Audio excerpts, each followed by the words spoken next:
Please come to order.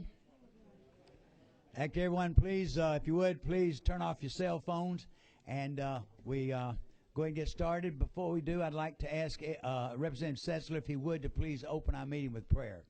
All right? Thank you, Mr. Chairman. Let's pray. Dear Heavenly Father, we praise you and thank you for all that you're doing in our lives. We praise you and thank you that you lead us with your Spirit, and you'll never abandon us. I pray, Lord God, that we would follow your Spirit in all that we do today, and that all that we do and all that we say will be pleasing unto you. We pray this in the name of the Father, and of the Son, and of the Holy Spirit. Amen. Amen. Thank you. Again, want to welcome our visitors today. Do we have anyone here who's never been to an education meeting before? Please stand. Let us just see you. Just stand up. This is your first one. Good. We're glad to have you. Stand up. This is your first one. How many of that group there, how many of your teachers? Raise your hand. All right. We're glad to have you all with us. Are y'all members of Page? Is this the Page group? Well, we're glad. I understand this is Page Day down here today, and we're just glad to have you and appreciate y'all coming. And thank you so much.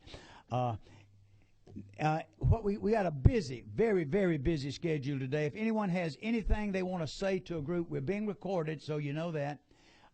And we want you to know that if you have a message you want to get to anyone, please motion. And Courtney or Hillary, Hillary, they'll raise your hand. Hillary, they'll come down and get your message and bring it to members of the committee. Do not come up here, and we'll be glad to take any message you have. Also, we want you to know that we will take bills in this order. We're going to take Representative Golick's first. My bill will be second, and then Representative Nix will be third because of that order, because we have some people who have to leave. And we know we're going to move these things quickly because we know the first two will go by like grease lightning. So we're glad to have that. So without any further delay, we'd like to ask Representative Golick if he'd please come and take a seat at the table and present his bill. And that came out of the subcommittee on academic. All right, you want to make what's your number 19? All right, give us your recommendation there, Representative Dudgeon. Thank you, Mr. Chairman. The House Education Subcommittee Academic Support met last week and voted do pass on the substitute to House Bill 70. All right, you're working from LC 334875. Everyone have that? LC 334875 should be in your folder. It's 50. Is that correct, or am I wrong? 5059S. All right, you have another. Which one is it? Is that right, Rich? All right, so it's LC 335059S. What we do, I've asked Courtney to put the bill we worked from originally and then the substitute with it. So that's what we have, your substitute. We can refer to it. So, Representative Gold. Thank you, Mr. Chairman, and the committee. I appreciate the time here, and I'll try to expedite my explanation. Actually, Mr. Chairman, I don't know if there's any substantive change. I actually had an old sub, LC 335048S, but I don't think there's any real change. Thank you, Mr. Chairman. All right. You know, I'd have to defer to Ms. Howard if she's here. Betsy. Oh, I'm sorry. The subcommittee made a change. So there's a minor change about the annual notice and the Yes. Oh, right. All right, so it's okay to work from that. Do you have a copy of that one? Let's get you a Mr. copy. Chairman. All right, we'll get you a copy, okay? Good. Thank you, Mr. Chairman. I especially appreciate the grease lightning reference. I'll try to live into that right now. This legislation involves a special needs scholarship that we passed several years ago, and this is not the first time the full committee or the Education Committee has looked at this. You passed this last year, and what this provides is right now we have situations where we have kids who, of course, under the special needs scholarship, an IEP, as y'all know better than I do, is necessary. But in order to get the IEP, a child has to be in the school system for a year before getting the IEP from their local system. However, and this came from, as many issues do, from a constituent of mine, you've got children who are too medically fragile to be in the school system for the requisite year in order to get the IEP, in order to get the special needs scholarship. And so what this will do, it puts the parents in a very difficult situation. Well, they want to take advantage of the special needs scholarship, but are they willing to go ahead and risk, the safety of their children, literally in some situations, in order to get it? Well, of course they're not, and that puts them in a very bad position. So what this does, what House Bill 70 proposes to do, is to, just like in House Bill 181 last term, it proposes to establish on a case-by-case basis a waiver of the one-year requirement in order to get the IEP. that case-by-case analysis would be done by the State Board of Education. They would consider cases for the waiver, again, on a case-by-case basis, and then allow for those situations where the kids are just too medically fragile to do the 1 year to have a waiver of the 1 year. It does not provide a blanket waiver by any stretch. It is a case-by-case basis, but it seems to be in alignment with common sense with those kids who just can't take the risk of being in the system, where in some places, depending on their condition, the school isn't prepared to deal with them, deal with their medical fragility. Now, I'll be happy to answer your questions if I can, Mr. Chairman. Committee members, you know how this works. The audience, the general public had opportunity in subcommittee to ask all the questions they wanted, and we normally don't codify websites, do we? What's that website do? Well, in the context of lines 17 to 19, I think it's an information resource for potentially eligible members of the public to take advantage of the scholarship. I can't speak to whether we codify websites or not, or if that presents any sort of legal problem. I just don't know. If it does, could you speak to that, Betsy, for us? But I can't speak to it. It's not our normal practice to do that, but there's nothing wrong with it. There's nothing legally incorrect about that. So if that URL changes or anything, we have to come back and change the law. And let me think about that a little bit, Mr. Chairman. Okay. All right, question 16. Thank you, Mr. Chairman. Chairman Golick. President Thomas. Two quick questions. First is, you indicated that this would apply to a student who's medically fragile, too fragile for a public school, perhaps that public school. I mean, trying to understand how would a student who is too medically fragile to go to a public school be not too medically fragile to go to whatever other school that they were intending to go to? It isn't so much the school itself; it's the ability of the school to, and perhaps the health professional who may or may not be on duty full time at a particular school, to deal with that particular condition. There are conditions that kids have that I couldn't recite now if my life depended on it, but I know are very special and very potentially difficult, that, with all due respect, the school nurse may or may not be able to deal with on an ongoing basis. That is presuming that there is a school nurse there all the time. So these are, and that's why it's a case-by-case basis, because it really warrants a factual, specific look as to what is the condition, why can the child not, be in the school for the requisite 1 year to get the IEP, and the board takes a look at it on a case-by-case basis and says, this is so special and so unique, or maybe it's not that special or that unique, but the school still can't deal with it.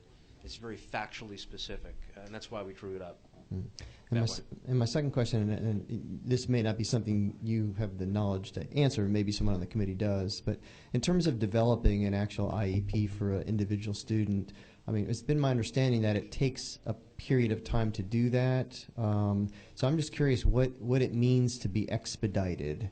Because clearly the student isn't capable in this scenario to actually be in the school full time. So I don't understand how it would work, how the faculty and other people involved would be able to evaluate the student in order to develop the IEP. Well, I think it's, looking at it in practical terms, my sense of it is that would come down to the common sense coordination between the state board and the local school in terms of being able to draw up that plan. Would it be perhaps the week before school goes in? Would it be at a certain time, during the year that would facilitate a review that's necessary on behalf of the faculty or whoever would be developing the IEP locally?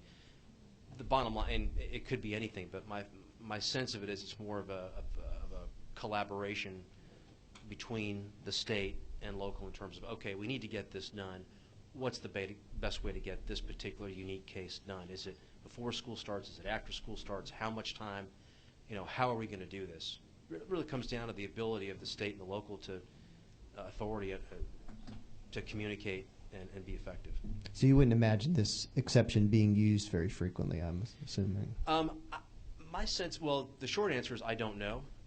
the longer answer is, my sense of it is that there are probably more kids who this would apply to than we think, but we don't also want to have some blanket waiver situation out there that would be perhaps ripe for abuse.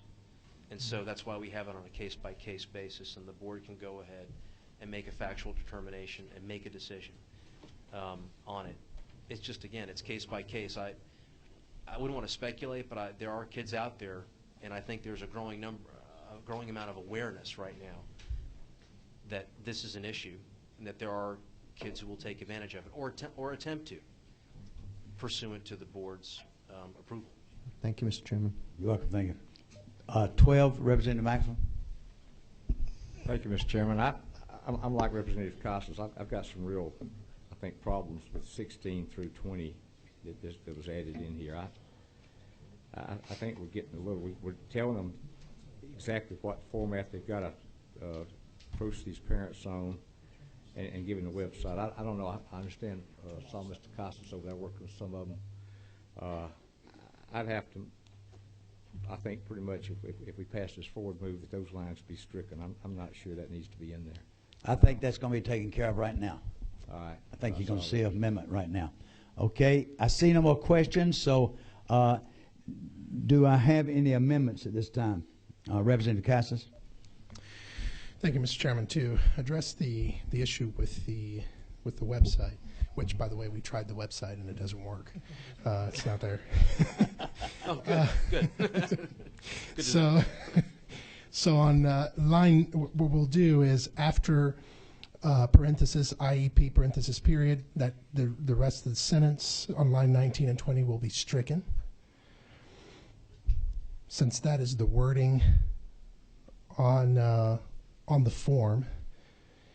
And we will add an additional line, and it will say, the notice shall also include a website in which eligibility requirements may be found. The notice shall also include a website in which eligibility requirements may be found.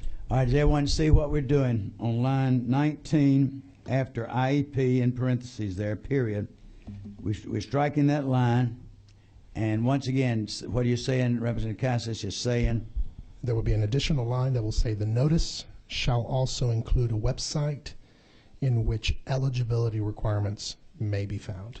All right, I'm going to see if I can get a second, then I'll have discussion. I have a second. All right, discussion. Representative Dixon? We're saying that they've got a list to show them a website where they can get information, but we've just checked the website that doesn't work, so we're mandating somebody set up a website. Is that, and we're not specifying who it's going to be? I get some real problem with that.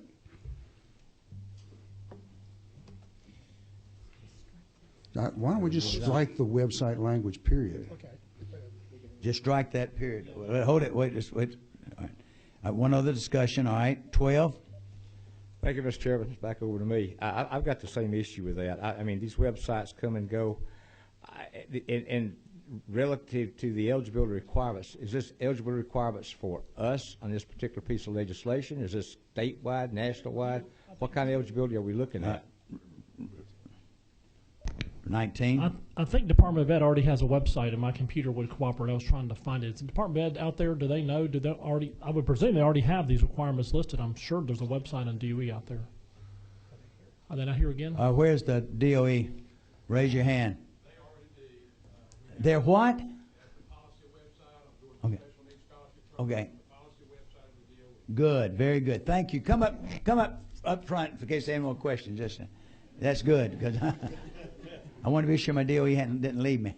You say there is a website already. I just brought it up, Mr. Chairman. All right. Good. All right. Okay. Any other? Number 14. Thank you, Mr. Chairman. Am I to understand that all it takes really to qualify is to have an IEP in one period a day to qualify for this? To the author. I'm not sure I understand the question. Well, we have IEPs that are done for students that are that go into the regular classroom but they might have an IEP that maybe the teacher follows them in there to help them. Does that mean that they're going to qualify for the scholarship program, or do they have to? No, this is the special needs scholarship, and he's talking about, of course, we have already the requirements for the special needs scholarship, Senate Bill 10, and this is a very fragile child that has a condition that would prevent them from being enrolled for the year or the time they need to go ahead and get the IEP, and this is allowing on a student-by-student basis for them to go ahead and determine the need for that, where they could go on into could go ahead and qualify for the scholarship without enrolling in a regular school. That's right. That's right. It's a case by case. So it's not changing anything that's already not in law. Right. Everything that's in law is already. It's not changing the thing that's already in the law. Mm-hmm. The law is there. Nothing is changing. Simply saying a fragile child could bypass one of the steps that's being enrolled in a school. Now, do we have a definition on what a fragile child is? Betsy, can you help us there? Well, we don't actually use the term fragile child. It gives the state board discretion on a case-by-case basis for specific medical needs. Okay, medical needs, okay. All right. That, Mr. Chairman, that get your... That got me, thank you. All right. I have one more question. Representative Maxwell.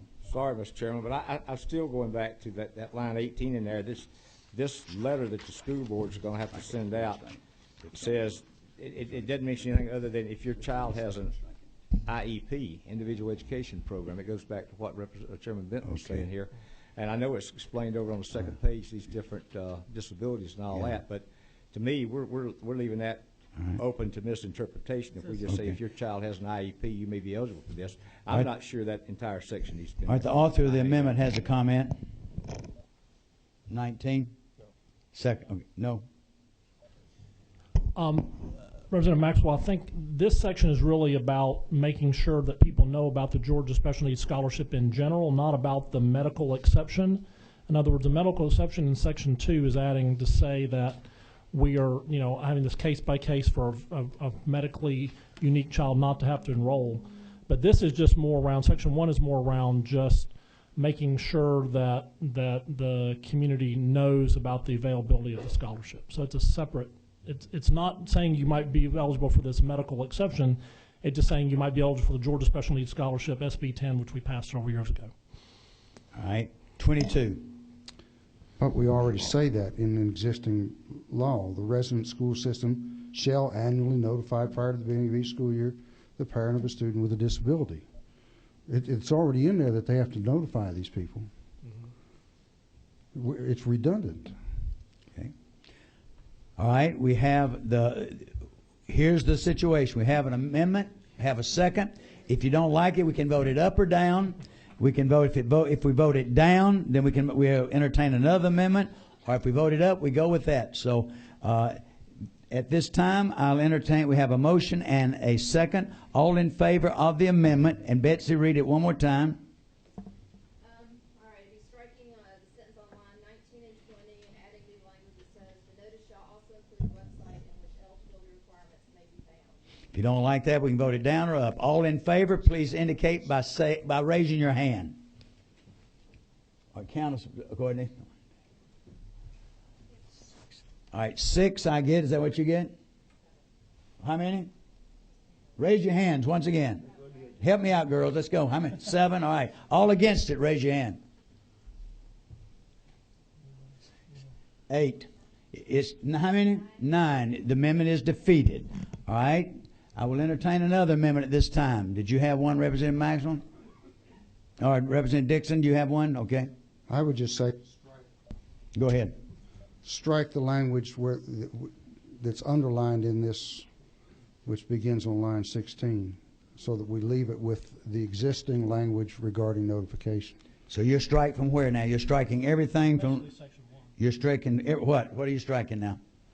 On line 16. All right, all of that. All that's underlined there. Everything that's underlined on 16. How about 17, 18, all of that, right?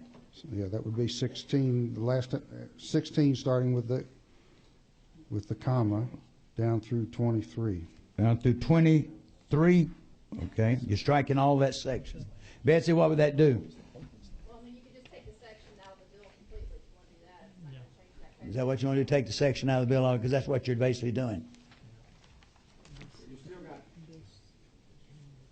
Yeah, okay. You're taking that whole section out. Yeah, that's, because that's the only change. So that's the only thing, there's nothing And left. that doesn't get to what the author of the bill was after to start with. It doesn't, Mr. Chairman, Chairman Dixon. You know, my primary concern is the ability to have the special medical needs Yeah. waiver. Right. On Section 1, I need to defer to the wisdom of the committee and Right. just the Do you have a- logistical workability of that for families So, and making sure they have proper notice. Would you have any objection to that being done, striking the whole section? I think I'm just going to defer to the committee, Mr. Chairman. Representative Maxwell, you have a comment on that?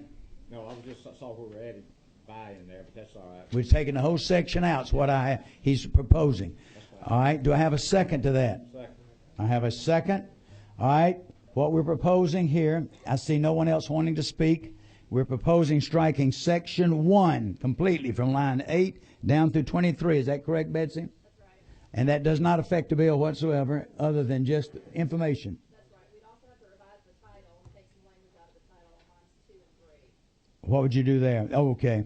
Yeah, we would just take out to provide for additional notification of the treasury. Right. Is that part of it, Mr. Chairman? I believe I said that. Okay, take that. I thought you did. All right. Okay. We have a motion and a second. All in favor, please indicate by raising your right hand. All opposed, like sign. So done. All right. Any more questions or comment? If not, do I have a motion to do pass? I have a motion to pass House Bill 70. A second? I have a second. All in favor, please indicate by saying aye. All opposed, like sign. Okay, thank you. Go Thank to you, rules, Mr. all Chairman, right? members of the committee. Now, we need to move on, so what we're going to do at this time, we're taking up, if we could, and I apologize to our guests, but we have so many people that are tied up. We're taking up at this time House Bill 283.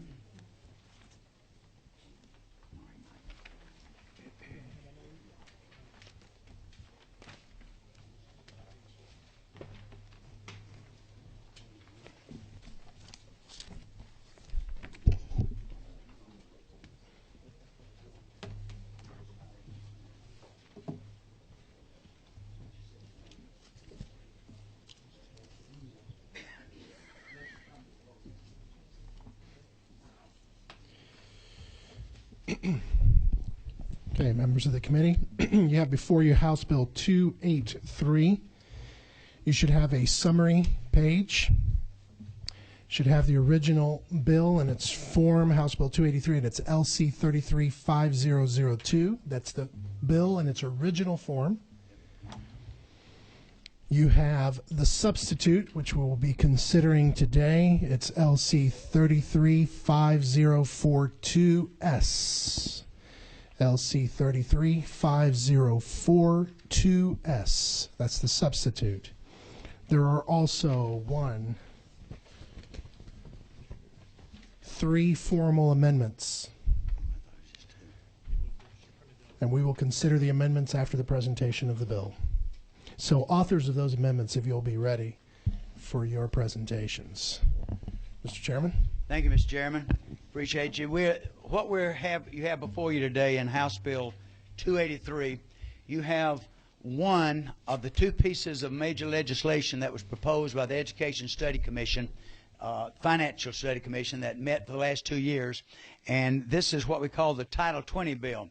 And one of the charges we had was to look at the existing laws that we had and eliminate, as we eliminated last year, about 35 or 40, I think, of the Title 20 laws. And this year we're looking at about 25 to 30 more that we want to eliminate, revise, add to, or whatever we need to do to help it be, help things function better. And to also pave the way for our major piece of legislation. It's going to be the flexibility and accountability piece of legislation that you'll hear later on this week and in the committee next week.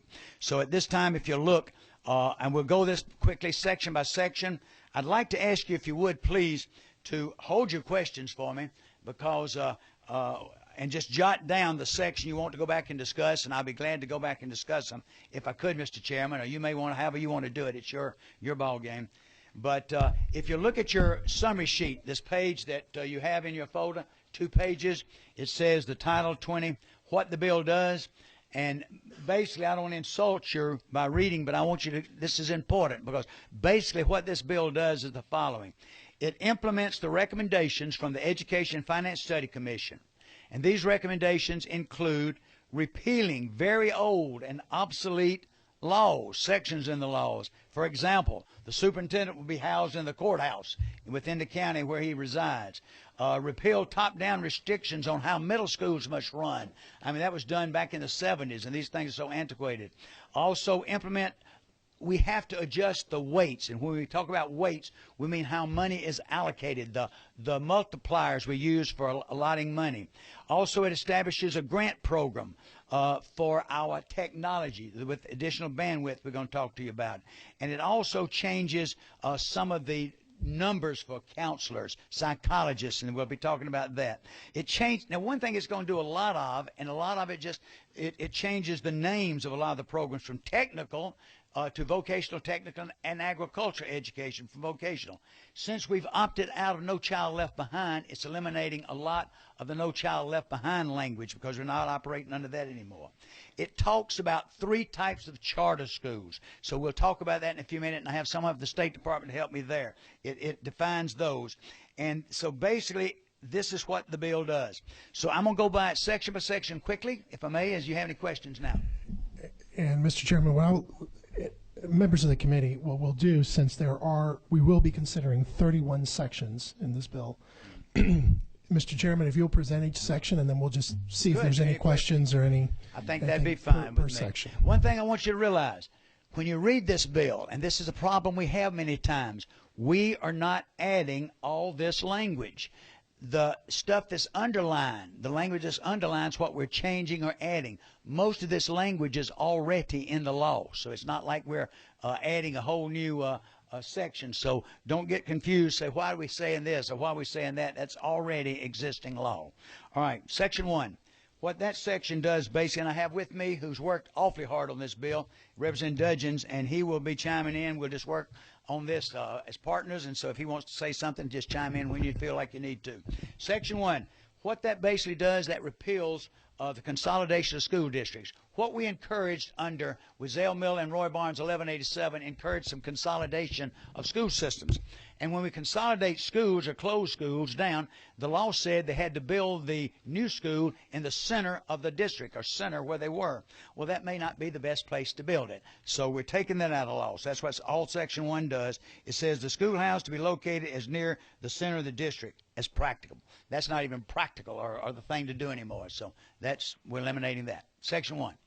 If you tell me to move on, I'll just move on, all right? Section 2. What that section does, that said that the superintendent should be granted, where possible, an office in the courthouse. Well, that hasn't been possible since 1962. So when B.B. Harris was in the courthouse in Lawrenceville, Georgia. So we're taking that out. Any questions? All right. Section 3. If you look down on line 35, what that's simply doing, that's correcting language. We used to say vocational laboratory programs. We're changing that under Representative Nix's great bill that he did, 186. Simply, we call that now career, technical, and agricultural education. So that's all that does. Ready? Section 4. This one is very good. Now, what this one does, this is several places you're going to see us trying to correct the middle school problem. There's one section in here that I'll get to in a few minutes that eliminates the entire middle school program we have now and allows schools to use their money. But what we had the middle school program and the middle grades program.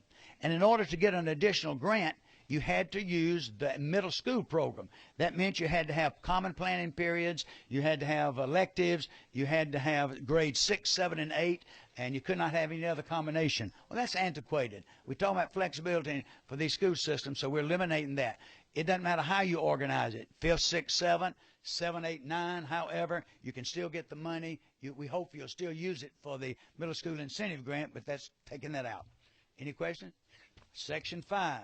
Again, look at line 75. Very simple, Section 5. That simply says that we're changing that language. Career, technical, and agricultural education. You find there? All right. Section 6. Now this one, don't get confused by all these figures here now. This is the weights program.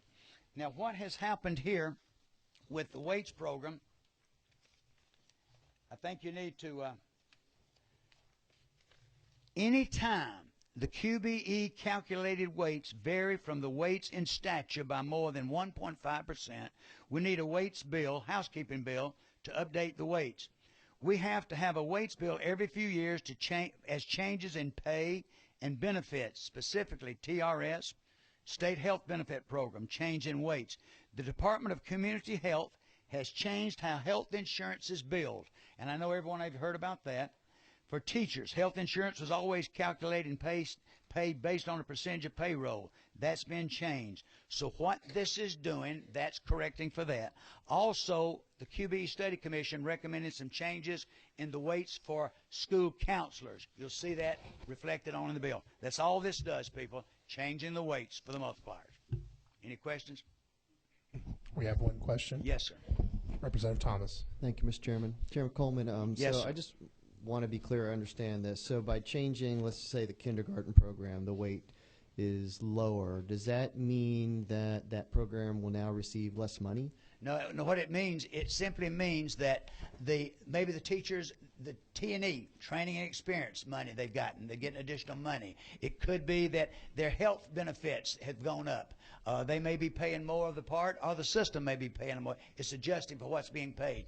And you notice we've moved a lot of the health insurance, as you know yourself, because you received the insurance. It's the different costs have been more passed on to different people, different teachers. Some been passed on to the school system, suggesting for that what the state will be allotting. No, sir, it has not. Does not have a thing to do with how we're with the class sizes or any of that.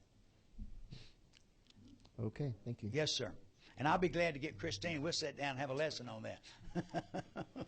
Christine, I know you're listening. Let's get Mr. Thompson. Okay.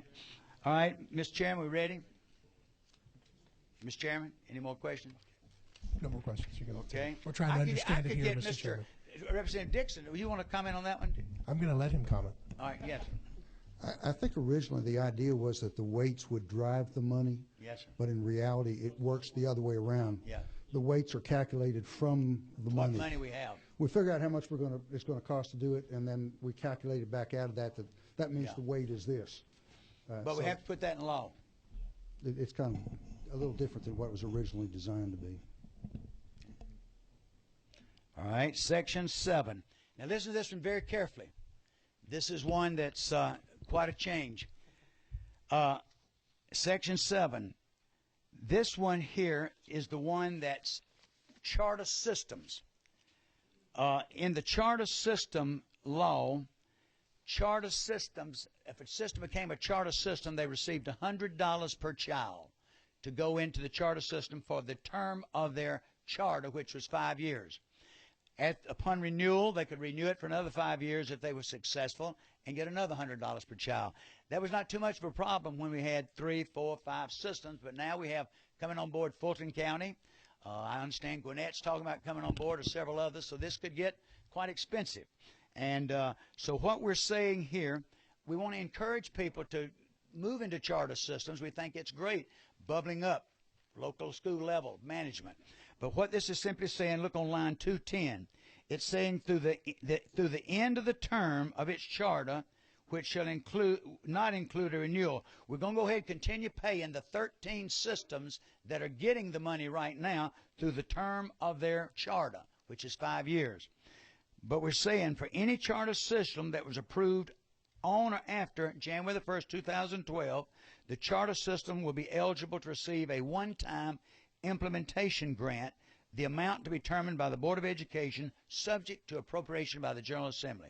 What's that simply saying is, no longer are they going to be the $100, but they'll go ahead and finish getting that round, those that are in there. But any new one, which would be Fulton came in, and I think there were 2 other counties came in, they will get an implementation grant. Plus, I think, if I'm not correct, there's about 14 or 15 more systems, I think, is that correct, that have applied for charter status. They would get an implementation grant for this. That's what it says. Okay? Any questions? One question, Representative Tanner. Yes, sir. So there's 3 systems currently in the queue that would be affected by this. Is that correct? No, there would be, basically there's, I think, help me out over there, there's 13 that we have that are full-time charters, correct? And except to the podium, this one won't be needing you. There are 13 that are getting it right now. There are 3 systems that have applied since January the 1st. Fulton, Madison, and most recently Banks County. Banks was awarded County, the charter. that would be entitled to an implementation grant. So those three haven't received any money? Nothing yet. Yeah, excuse me. Okay, thank you. All right. And then there are 16 more, That have expressed some sort of interest. some desire to come into it, which would be a blank grant. I'm assuming that you've talked with those three that would be affected. They are very much aware of this. I've talked personally with Fulton, and I understand the others are aware of it. Yeah. And he said if he got him an implementation grant, it would be fine. All right. Number 8. So we're taking care of it. We're not reneging on our promise. All right. Number 8. What that simply does, if you look on line 31, that's adding the services to the law, student services. It says major program components. We have like personnel, instructional operations, facility maintenance. We're adding student services. That's like visiting teachers, psychologists, those types of programs. We're adding that into the calculation. All right. Number 9. If you look at that section. This again, changing the language. Number 9, that's removing the middle grades again on line 243. On 247 is changing vocational, career, and technical. Is that clear? That's all we're doing, changing language. All right, number 10. Number 10. All right, again, look on line 257, removing middle grades. And what this is doing, this is defining the counselors. You remember there was an amendment from the audience last time in subcommittee. They're no longer called guidance counselors. They're called school counselors. So we changed everywhere there is a school counselor, we changed that. And if you look at line 267, not only did we do that, but 267 on over through the next page, we're also adding, which we haven't had in the past, speakers of other languages, the special students with disability. We're adding them into the formula so that we'll have counselors for that. So we're actually changing the counselor allotment so that it takes in consideration these other programs. If you look on line 279, also we're changing the word instructional material. In the past that meant textbooks. It now can mean technology also. Okay? Any questions? That's basically all that does. Ready, Mr. Chairman? All right, number 11. Number 11. Removes the middle grades. You see that? Removes the middle grades up there on line 332. Now watch me very carefully. What it does on 338, right now we provide money for remedial instruction. The law says that can only be done after school, Saturdays. It can be done in the summer.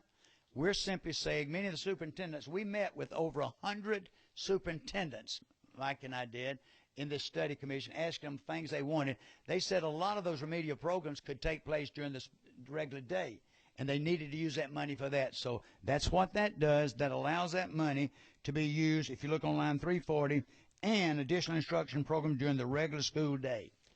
Also look on page 11, lines 344. Also, you can use this for transportation cost. Additional, you can do that. You can use that money for transportation. All right? Any questions? Representative Dixon. Yes, sir. Just out of curiosity. Yes, sir. When we have a student now move into one of these remedial programs during the regular school day, it would seem to me that's going to cause us to have an additional QBE code so that they funded from that pot rather than from whatever. Well, that other money is program coming code. out of this. That money for moving them there is coming out of that special allotment that we already give them, Representative. Yeah, but when you take an FTE count, yes, sir. you got to have a code Yes, for sir. every part of the day. And we may have. You're correct. So there's going to have to be some way to identify what kind of program they're in during that day. I will ask Christine about that. That's one thing I'll have, that's the first time that's come up, but I'll check in that and ask her. Thank you. All right. You got to move on that. All right, jot that down. All right. Any other questions? That's a good point, though. We'll check into that. All right. Number 12, section 12. That's what that's doing, ladies and gentlemen. Again, the QBE weights, that's taken into the visiting teachers, truant officers they used to call them, or the different thing. Now the visiting teachers, we're moving that base from 245. If you look down on line 366 to 2,420. We're changing that allotment and just making that adding a little more leeway and giving the schools a little more flexibility for the use of that position. All right, that came from the QB Study Commission. All right, section 13. Again, this is where the QB Study Commission dealt with talking about the indirect costs. We're putting that in the category for school psychologists and the social workers, the indirect costs. All right. Section 14. Yes, sir. Currently in direct instruction? Yes, sir. That's going to have an impact on 65% rule? I would think so. But if we're giving them complete flexibility in the next bill. Yeah, that's why this is part of a companion bill. Yeah, works fine as long as both bills pass. Exactly. Exactly. He's watching that. That's my chairman watching that from the Budget Committee. That's right? right. That's right. All right. Section 14. This is simply, you got to post jobs by law. We have to post job applications. This is set, keep from having to do it dual places. We send it into the state there, and they look on line 382 to 383-84, and within the local school and the submission of such available position to a statewide online job database maintained by the state. And they already have it. That's what it's going to be. You don't have to, won't require the schools to do it. Duplication of postings. Mr. Chairman. This came from the State Board of Education. Hey, I guess I'm piggybacking on a question from the previous bill. Yes. Does this website now exist? It's not a website. They just database. Oh, it's a database. Database, yes. Not it does exist. Does exist, yes. It does exist. Okay. Our database has been working on for 50 years since I've been in this, and I'm so proud. It's almost complete, almost ready, almost ready. Isn't that Section right? 15. You've been after it too, and it's almost ready. All right, Section 15. Rename. All right, here's where I need your help. You come back up to the podium. I'm gonna ask our state to help us. We passed the charter amendment, and we were called Commission Charter Schools. We're changing that name. They're now called State Charter Schools. State Charter Schools. Any questions about that? Is that correct? That's all it's doing. Yes. They were the Commission Charter Schools. And how many of them do we have? We currently have, 15 state chartered special schools. All right. It's 15. All right. That's all we're dealing with there. All right. All right.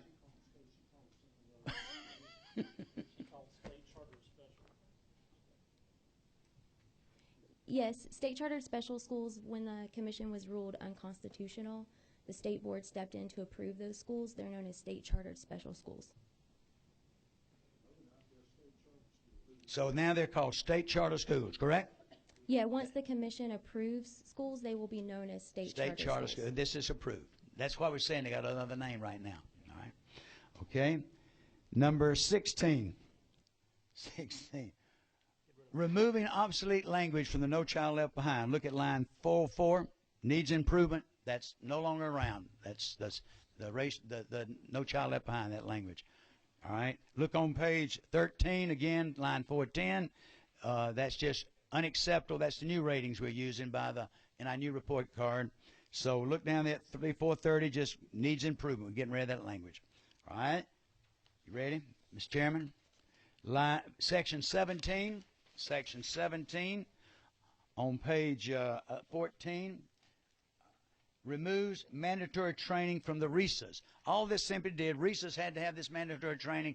We're saying that school boards of education have got to have the training, but we're taking the RESAs out of that. Is that correct? That's it. RESAs. Y'all know what they are? Educational agencies throughout the state. All right.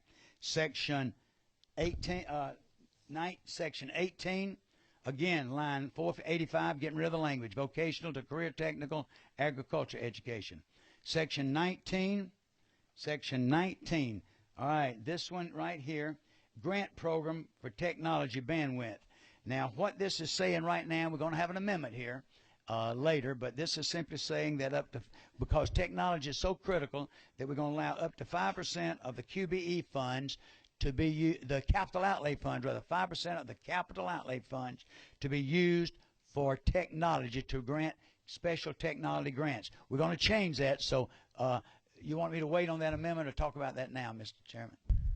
Mr. Chairman, I think it would be better just to go through the bill. All right, let's go through. So don't just hold on to that one. We'll come back to that one. All right, Section 20. Now, ladies and gentlemen, this is the critical one. This is removing the middle school program definition. Page 15, page 16, page 15 and 16, we're eliminating the present. Now, that doesn't mean they still not getting their money. They still do the incentive grant. That's just allowing the system, no matter how you're organized, to get the grant.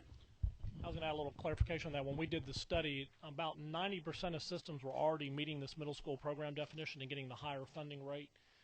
But they were doing all this paperwork back and forth to prove that they were doing this program. So basically, we're removing the top-down requirement, letting the systems do pretty much the middle grades like they're doing them now, which is like the programs anyway, but getting the higher funding rate. So this is a paperwork reduction system model. The next one, Mr. Chairman, is your number 21 is yours. Before I take ownership, Mr. Chairman, Mr. Dixon has a question. Yes, Ms. Dixon. Yeah. Chairman Dixon.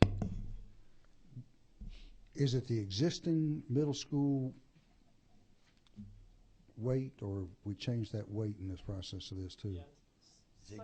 Section 6 basically was 2 weights for the middle grades and the middle school program. Right, but at one point during the commission meetings, we were looking at it actually came down to a lower figure. No, it's the higher one. It's the higher one. It's the higher one, yes. I mean, we hit some middle ground there. All the money, no matter Good.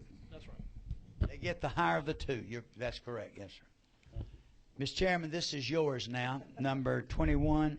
When you passed your bill last year, and what it says, if you look at line 564, the department, we're talking about online credit, online courses that can be offered, and teachers can offer them, and the department will set the appropriate fees for 1 credit, for half a credit courses offered by the local system or a charter school to another local school and to a charter system. But what we did, some of the private groups were in there, and they can charge more. This says eliminates the private businesses from that. It just takes care of the publics.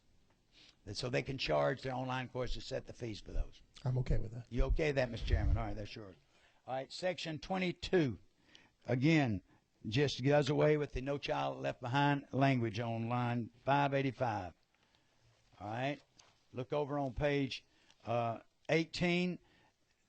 We will accept an amendment in a few minutes. You see Section 23, we have a reserved. Reverend Setzer will offer his amendment on the home school. I think I had about 1,000 emails, so I hope everybody's happy. If not, you're in trouble. Okay, it's going to be yours in a minute. Okay. All right, Section 24, Mr. Chairman. We'll come back to that one. All right, Section 24 clarifies local charter. Now, if I could have my charter expert back up. This says, look on line 605, on or after July 1st, a charter for a local charter school, if approved, shall be a 3-party agreement between a charter petitioner, a local board of education, state board of education, and the charter petitioner for the local charter school shall be a party other than the local board of education. Now, we're not talking about the state charters at this time, are we? No. Tell us what we're talking about and clarify that. We're talking about local charter schools. Those are schools that are approved by both the local board of education and the state board of education. That are not the commission, the state charter, all right? That's the second. Charters. All right, tell us why we have to have a 3-party system. As the law is currently set up, both the local board and the state board of education are authorizers, which means they approve charter schools. So you actually need a third party to hold the charter contract. And who would that be? The petitioning group. Pardon? The petitioning group. Could be anyone from the county or whatever. Mm-hmm. What if the local board's doing it? The local board can petition, but they would, in the only case in which a local board would hold a charter would be with a charter system. With the charter system. So like Gwinnett County's charter math school, they did that themselves. They couldn't do it that way now? No, sir. Who would have to be the third party there? It could be a group of parents that got together and decided that they wanted such a school. It could be a community organization. A variety of individuals or groups. But what if the local board wanted to do it? They couldn't. They could go out and Get partner with a group to do Yeah, it. partner with a group. Okay. We do have questions, Mr. Chairman. Representative Morgan. Thank you, Mr. Chairman. Mr. Chairman, and to our person from the DOE, I actually wanted some clarification on that. We had a situation in my county where members of the community partnered with a college and some other folks to start a charter school, but the state told, according to the district, that they were not able to participate in that process because they were an authorizer. Is that true? I'm not familiar with the specific circumstance that you're describing. We have many districts that work closely in collaboration with community groups to bring forward a charter petition, so I'm not sure the specifics of that situation that would warrant the response. So we do not have any policies or laws in place that prohibit school districts from working with communities to create a charter school? No. Thank you. Okay. Representative Dixon. I'm still not clear about this business of a conversion charter, which many systems have done, I would assume at least a large number of them successfully. Well, what you're saying is the system can no longer do a conversion charter? No, a system can still do a conversion charter. This is a startup, you're saying? Yes. You're saying, okay, if Duluth High School, they could convert that to a charter, don't have to have a third party. There would be 3 parties to that contract, but the school itself would be the third party. Okay, so, but this would have to be a startup, you're saying, a brand new startup, good idea, somebody, okay. I'm not sure that this section really reads that way. I mean, this section, the way it reads, doesn't differentiate between a conversion charter and a startup charter. And so it leaves out the possibility that we're talking about. Representative Dixon, I think that definitely was not the intention. The intention was there was a few systems, I guess a few years ago, who had a startup charter school in their district, and there was no third party. It was just the local board and the state board, and the State Department came during the commission meetings that I helped. That's fine, but we just need to be sure that we don't eliminate the conversion Bessie, charter. does local charter include conversion charter? Here we are in charter nomenclature. It does? All right, then I would think that Representative Dixon is correct, that we don't need to do that. Can I have that in writing? You agreed. So, what would you suggest? Well, I mean, if that's the intent, it was my understanding that the DOE wanted to do away with any two-party charter. That's correct. With a conversion charter, it fits within this section because it would still be a 3-party agreement. In the case of a conversion charter, the charter petitioner would actually be the school itself. So in that case, you would have the school, the local board of education, and the state board of education. So, yeah, so it would fit. It would fit. Sort of. Okay. All right, thank you. Move on. Mr. Chairman, there are 2 more questions. All right. However, your vice chairman and your secretary, who's already missing, have to present bills at 3 o'clock. So I will And so ask, therefore, we have to default to Representative Clark Clark would have as to, your other subcommittee yeah, chair. have to run the meeting. Or either Dudgeons have to come up there, and I need him here. Any more questions? One more. All right. Who's the next question? I'll be answering while you're.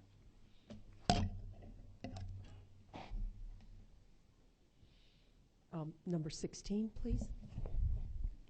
Mr. Chairman, so the question I have is, why does the Department of Education require that they must be 3-party agreements? That's why I brought the authority here to tell me. Because it seems to me that currently a local district can authorize a charter, and so there would be an agreement between the local district and the charter school that they are chartering. Why is that not sufficient? Well, exactly as you posed it, the local district would be the authorizer and would not in and of themselves hold the charter. No, I understand that, but why would there need to be, this change is requiring that there be a 3-party agreement. What is wrong with a 2-party agreement? Chairman Setzler may have that answer. Okay. My understanding of this, Representative Thomas, was that the whole purpose of chartering, even if it's authorized by a school system, an LEA charter, is that the local governing board act as a local governing board, so the school can really be a charter. I mean, if it's a school that's driven and controlled by the school system, it's not really being a charter. So the idea, to her point of the school is the petitioner, as it were. What she's really saying is the governing board of the school does that. So just like a traditional charter that applies to a local school board, the school board's the authorizer. Local governing board applies, the school board approves them, and then the state board, of course, becomes party to that. In this case, if you're a conversion charter, you would form a local board, even though you used to be a traditional school, just like you're a charter forming. And that local governing board, what used to be a traditional school, is the governing board like any other charter governing board. It just makes a board form to make that application. Now, I understand the process. What I don't understand is if you have a local charter school board petitioning, well, they're not one yet, but they are petitioning to the local Board of Education. So you've got a school petitioning to the local Board of Education, and which is an authorizer. They can authorize that charter school. Why is there now going to be a legal requirement that the state must be a third-party signer to that agreement between a local school board and a local charter school? Because they have been in the past. Yeah, it's a fiction that the state board's not been involved in that anyway. Yeah. Those applications went to the local school boards. They were authorizers subject to the review of the state in the past. And it just clarifies that the state, the local district, and that governing board. State always has been, always. Yeah, the missing party was the local governing board in some cases. Right. Not changing the state and the local at all. Just saying that third party. So you're saying that there were prior agreements where the local school board, or the local charter schools board was not a party to the agreement? Yeah, there's a school in my county, in Forsyth County, that was generated this way, where there is no school board. It's the local board, accredited charter school, startup, and the state board approved it, and there is no official local governing board of that charter school. So that's the case they're trying to clean up. And there are also charters where the school district and the state are engaged, but there is no local governing board that's part of that contract. Yeah, The purpose of a charter is you have a local governing board that runs the school, or that influences the schools. Thank you, Madam Chair. Dr. Coleman, thank you. All right. Is that it? All right. Thank you. Stay up because we have one more. All right. Section 25. Now, what this one does, listen very carefully. Look on page 18, section 25. This states that the Charter Advisory Committee to review charter petitions for charter systems. Now, listen, a charter system. You heard us talking earlier. There are 13 of them. That was that bill we talked about a while ago. There's 3 that applied. There is a commission that exists at the state that approves those, made up of 6 people. Am I correct? Made up of 9 people. 9, and there are 3 appointed by the Lieutenant Governor, 3 by the Speaker, and 3 by the Board and Department of Education, right? Yes. They supervise and oversee and approve charter system applications. You're going to hear more about that now, people. Listen carefully when we get to the Flexibility and Accountability Bill, because there's going to be 3 levels of flexibility. Complete flexibility, charter systems, and status quo. We'll talk about later, but don't get confused with that right now. But this is simply saying, this is clarifying, this section simply, all it does, it clarifies that the commission, Charter Advisory Commission, is only for charter systems. Has nothing to do with the amendment we passed, the state charters, right? Correct. Good. I got that down. The State Charter Commission is made up of 6 people. Am I correct? Or is it 12? It's 8. 8 people. 8 people. That's a separate commission, so don't get confused. I'm begging the Lieutenant Governor to change the name to Level 1, Level 2. All right, let's go. Is that clear? Yes, sir, no question. All right. Now number 26. 26. That simply, help me out, that gives the Board of Education 90 days instead of the present 30 days, 60 days to approve a charter petition. Is that correct? Correct. Now which petition? That's a charter Any charter petition that has been sent to the local district for approval. That's nothing to do with charter schools. That's the charter schools, like we're talking about, the state charter schools. Okay, it's giving them longer to prove it. All right. Section, we're almost there, ladies and gentlemen, in the home stretch. All right, number 27. 27, that just simply says that we don't have to have if you're doing an audit already by the system, you don't have to have a duplicate audit for charters. They can be covered under the local board's audit. We don't have to have a separate audit to spend more money. All right, number 29, all we're doing there, Alicia, this was her, she worked on this bill so hard to see that local systems, empty school buildings, could be used by charter schools. And we had a big argument because we wanted it for 5 years, but what's happened, many of the systems say, well, I have plans for it here, plans for it there. So this simply says it changes that from 5 to 3 years, allows a 3-year lease minimum for charters instead of the 5, and hopefully the local systems will let these charter schools have these buildings easier now. We're just trying to do that. Is that correct, Representative? Yeah, Margaret, you worked on that even harder, didn't you? Margaret, you fought that one. Yes, you did. You fought that over and over, Representative, yes. All right, let's go to, y'all want to say anything? I'm sorry, Madam Chairman, I don't have the right to do that. There are no questions. All right. Number 30, the last one. Look at section 30. What this simply does, this is the last one, this simply creates in the Office of a Student Accountability, the governor's office, it creates a nonprofit corporation. And what happens, a unique aspect of Georgia's Race to the Top application was the creation of the Innovation Fund managed out of the Governor's Office of Student Achievement. This $19 million fund of Race to the Top dollars awarded grants to partnerships between local education authorities or charter schools, institutions of higher education, business, and nonprofit organizations that develop innovative ideas can apply for this money. This just allows them a fund in order to collect that. We're hoping that there'll be lots of private monies that are dropped where we can award money for innovative type programs. And if you don't mind, I would like to turn, if I may, Madam Chairman, the governor's office, I know that, Kristen, you here? Yes, Chairman, I'm here. Did I do it right? Yes, that's correct. The Innovation Fund, this is given an opportunity to continue past the Race to the Top dollars by allowing private money to come in and support this work. This is very successful. Very good. Now, ladies and gentlemen, you have it. We have 2 amendments, and at this time, I turn it over to you. That is the bill. Ladies and gentlemen, do we have a motion? 27? I have a question.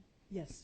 Madam Chair, Mr. Chairman, we did not talk about Section 23, and as a subcommittee member, I remember lots of discussion around that. We're going to, that's why we have 2 amendments. We're going to take that. But I'm interested in hearing the DOE explanation. At the time, they weren't here to talk about it. All right, that's what we're going to do now. That's why, so if you, I said that we'd do Section 23, so if you want, Madam Chairman, we have 2 amendments. I guess you have to take the amendments.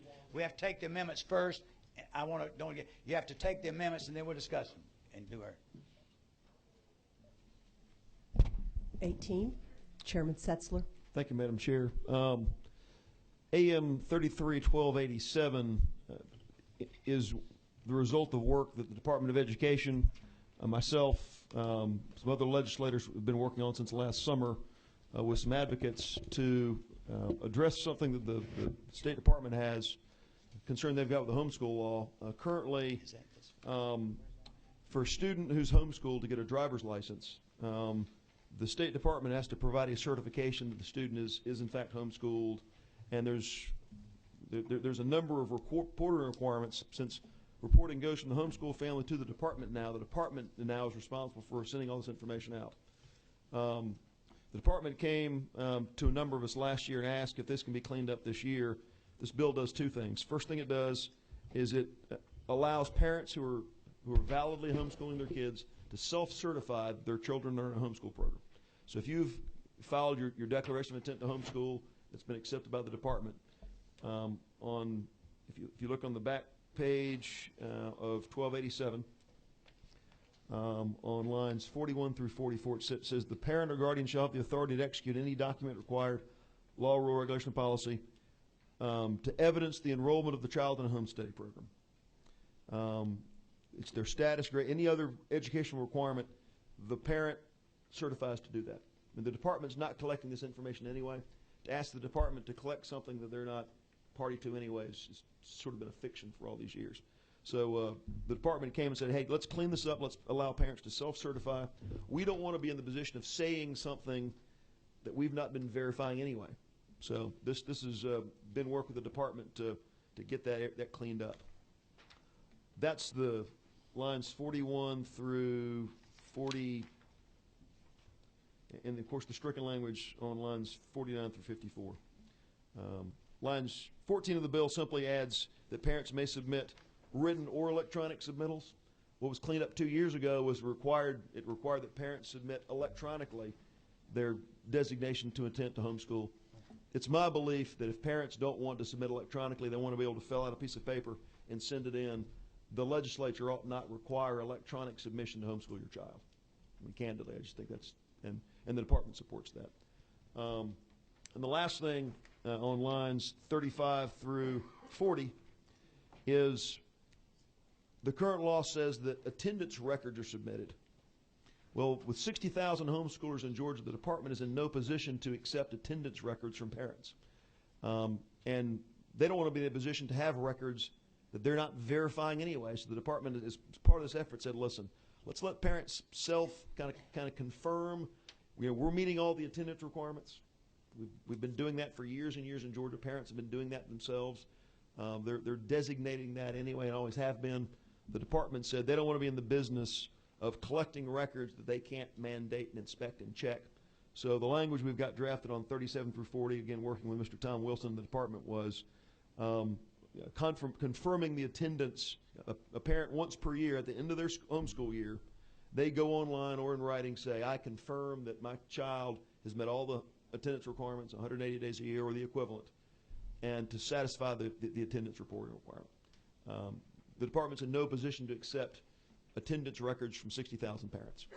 That's all this amendment does. And well, one thing it does too, it allows that parent, homeschool parent, to, like, child wants to get a driver's license, the driver's department will accept that parent's verification, right? But, Mr. Chairman, that was the first piece I spoke. Yeah, that's that's right. self-certification. I mean, not only that, but all of them, all of those types of records. The parents have to report, or there's got to be a report for a child to get a job.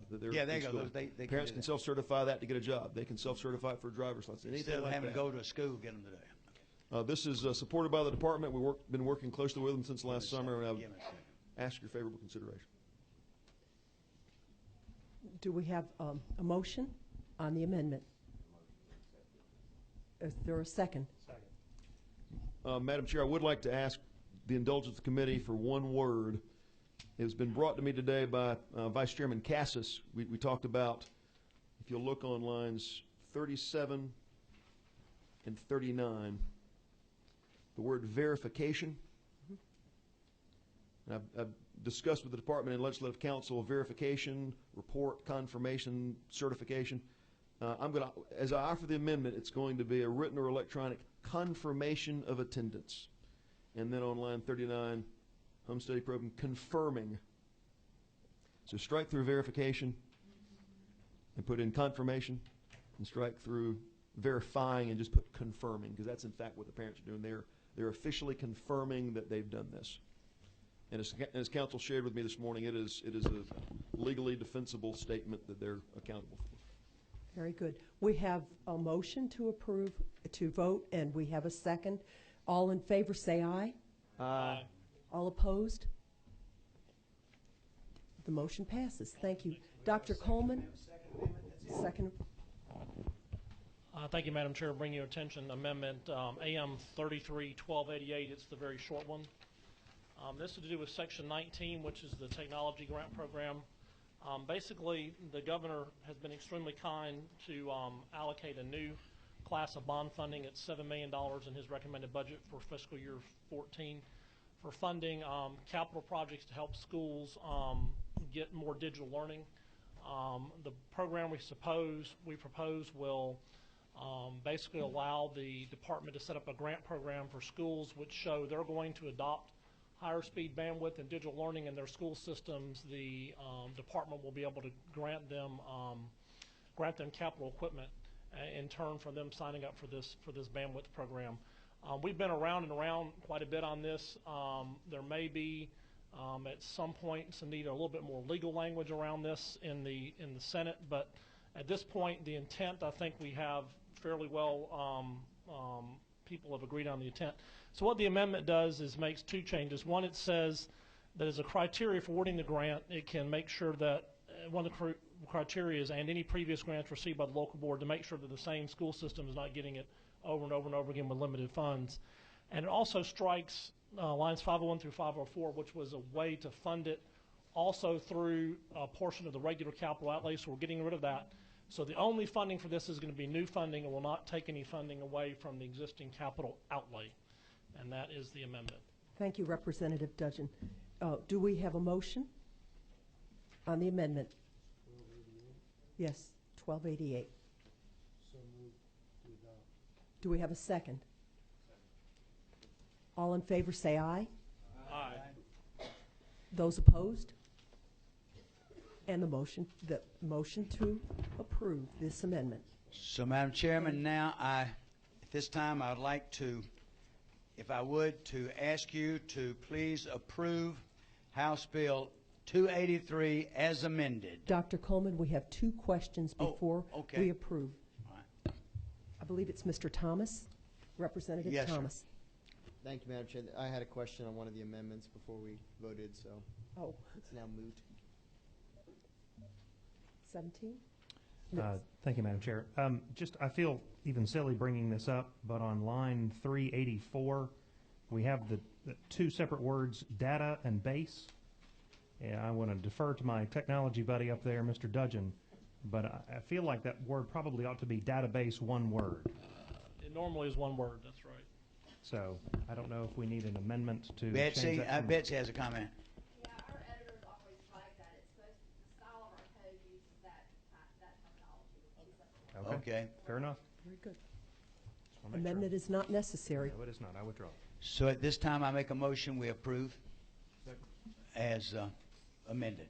All right. And we have one more, number 21. What about Amendment 1287? That's what's. That was not. That was, 87 86. 86. That was part of you was your other one. That we shortened it. That's the one you approved. Okay. All right, Mr. Chairman, now. I make a motion that we approve House Bill 283 as amended. Do we have a second? All in favor say aye. Aye. Those opposed? That should have been a resounding second. Thank you, Madam Chairman. So, all right, we're And going. thank you for your hard work on this, all of you who have worked on this. This represents a great deal of time and effort to make things correct for students.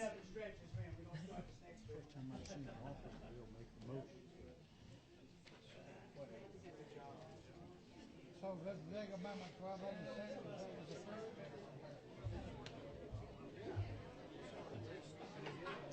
I missed the number. 1287 was not. 1287 was never discussed.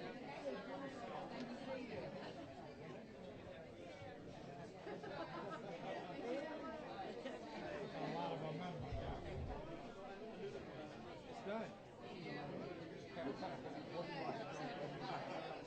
Okay, if we get started, we've had some people waiting a long time, and I want to get through. Hey, y'all, please stay around. Now, this next bill is really exciting. This is probably one of the most exciting pieces of legislation that's come down the pike in a long time. I tell you, Representative Nix, he has really had the privilege of carrying two of our really most impactful pieces of legislation we've ever had. That's 186 and now this one. So if everyone would please take your seats and let's get ready to start for our next piece of legislation. Courtney, does everyone have a copy? All right. I think I'm going to need one. I got so many folders over here I can't even find them. All right. Randy, what's your bill number? It is House Bill 244, and we're working off of LC 335076S. All right. And that came out of the what subcommittee? That was It was yours. All right. Does the chairman have a recommendation? Yes, sir, Mr. Chairman. The Academic Support Committee met last week and recommends do pass to House Bill 244. All right. At this time, I'd like to turn the program over to you, Representative Nix, and let you do your presentation. And I want to again apologize to all your people you had and that you've had coming because they had to wait, but it was good they got to hear that other stuff too. So. That's right. You've got to get through that stuff. I've got some really good news for you. There are no websites in this bill. It's only 7 sections long, and 2 of them are two-liners. All so right, I love it. Okay. We've got a little room to work with here. This is House Bill 244, the Teacher and Leader Evaluation Bill, which will set up a single statewide educator evaluation system. This legislation will require every teacher of record, assistant principal, and principal in public school to be evaluated yearly under a common statewide evaluation system beginning no later than the 2014-2015 school year. It gives the State Board of Education the authority to select the single common statewide evaluation system that must, 1, include student growth as 50% of the evaluation's total score, and that's student growth, not student achievement, student growth, and 2, include other factors such as classroom observations, school climate review, and student and faculty surveys as part of that evaluation. Another thing that it does, it protects individual teacher and leader evaluations from being subject to open records request. We'll talk about that as we go through the bill. It updates language relating to teacher and leader evaluation to reflect a switch to a new evaluation system. This bill will provide greater uniformity in the evaluation process. It will provide more objectivity by getting greater input and having student improvement as one of the factors in the evaluation. As many of you are aware, right now only 0.5% of our teachers have evaluations that are unsatisfactory. 0.5%. This system will identify and recognize outstanding teachers. There will be 4 rating levels: exemplary, proficient, needs development, and ineffective. And not only will it identify the good teachers and recognize them, but will the outstanding teachers, but it identifies good teachers who need and desire assistance to become outstanding teachers. And it will map out an improvement plan based on their individual need, not a one-size-fits-all program such as we have now. And also, it will identify educators who, for whatever reason, may be in the wrong career field and help them find their way to something that better suits them. And I believe that this is an extremely important endeavor, and I believe we owe it to our students, our parents, and the taxpayers to have the very best educators in the classroom and in our school administration. In 2009, Georgia entered into the Race to the Top program, and funds were available to develop a teacher evaluation tool with a student growth component. This has been piloted in 26 districts in the Race to the Top program, and in addition to that, there have been 24 additional districts who have volunteered to use this program. And some of those people who have participated will speak to us today. That's something we don't normally do, but I think in something of this nature, the best way to find out about it is have those people who have used it. And we've got several people that will speak to you just very quickly today. Change is not easy, and when you're doing something like this, it's always interesting. One of my heroes in life was Chuck Yeager. I guess all of y'all remember Chuck Yeager, who broke the sound barrier. I remember reading about him when he was about to break the sound barrier. He did not know. There were thoughts that when he broke the sound barrier, his craft would just totally disintegrate in the air. And he had to make a decision somewhere along the line if he was going to push it to that roughly 720 miles per hour. And he did, and we know the rest of the story. So we're going to be pushing a little bit on the envelope here, but I think it's well worth it, and I think the long-term benefits for our students and for our state will be well worth it. I'd like to walk you through the bill, if I may. Again, it's LC 335076S. We'll begin with Section 1. We're talking about the Professional Standards Commission. And it starts off on line 15 there. Any individual who has received any combination of two unsatisfactory, which was already there, or ineffective, or needs development annual summative performance evaluations in the previous 5-year period shall not be entitled to a renewable certificate prior to demonstrating such performance deficiency has been satisfied. And all that's really doing is just adding, unsatisfactory was already there, but it adds the new terminology there. And then they may apply to the Commission for a non-renewable certificate as defined by the Commission. Each local school system and charter system shall report all unsatisfactory, ineffective, and needs development ratings of all performance evaluations in a timely manner as determined by the Commission. So they will have to report when those things are found. Section 2, on line 33, we begin to talk about being confidential, and that's subsection E is the privacy. It's on page 5. We'll talk a little bit more about that in just a minute. Important on line 35 and 36, we struck language there talking about professional development plans, and we're not taking that out. We will see that again in a little bit different form on lines 143 and 144. I'll bring that to your attention when we get to that point. So we'll move on down. Starting on line 44, we're removing the old evaluation language so that we can put in the new evaluation language, and we'll come to that shortly. On page 3, line 69, the date there, 2014-2015 school year.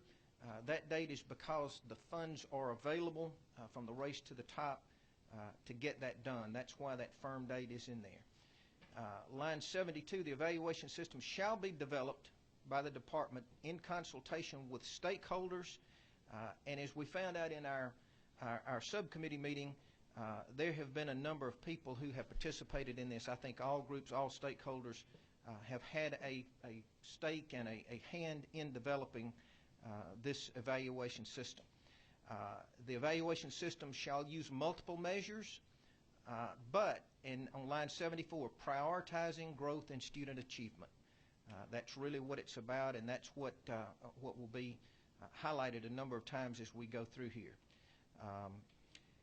On line 77, teachers of record, assistant principals, and principals shall be evaluated using multiple rigorous and transparent measures.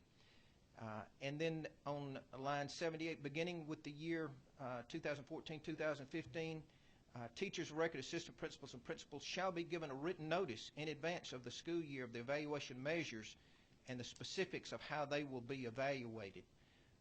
That's very important for them. And then evaluation measures shall include the following elements. On line 82, for teachers of record who teach courses that are subject to annual state assessments aligned with state standards, and the principals and assistant principals of elementary or secondary schools that are subject to such assessments, growth in student achievement on such assessments shall count for at least 50% of the evaluation. Again, that is growth in student achievement shall be at least 50% of that evaluation. Section B there on line 88, for courses that are not subject to the annual state Mr. Chairman, assessment. I'm going to try to take, I hate to interrupt you, let's see, because they're waving at me. Let him take this question. Okay. When we're talking about this 50% on growth, and I appreciate that it is growth rather than achievement. However, it is, when we start to look at growth, it's important to also know how long a student's been in the classroom. You can have kids move in 3 weeks before the tests are given. Their results are going to be included. And how do we differentiate now when we start to do the evaluation? If I remember correctly, this question came up, and I believe it's I'm sure it 65%. They have to be 65% of the school year to be figured into it. And that's included in the bill somewhere? I don't know. Included by policy, but not by bill, my recollection from the subcommittee. Yeah. That was the answer. Is that, I guess, is that? You call one. You may call on one of them. Okay. It's in the implementation procedures and business rules. It's not written into this bill. But that question was raised before, and that the transit students will not skew that. You're talking about state board rules is where it's going to be? Yes, yes, sir. Okay. Okay, go ahead. Okay. And then back on line 88, for teachers of record who teach courses not subject to annual assessments, then those assessments will be developed at the system school level and approved by the Department of Education. And when sufficient data becomes available, and that is critical there, when that data becomes available, then that shall count for at least 50%. The growth that and student growth will account for 50% of the evaluation. So they're taking into account the fact that not all of that data is yet available. Section C, on line 96, talks about the fact that the annual evaluation shall include multiple additional measures.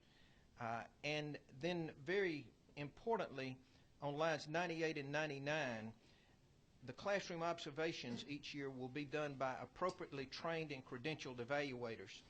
And they have a very detailed training program to get those people ready to do that.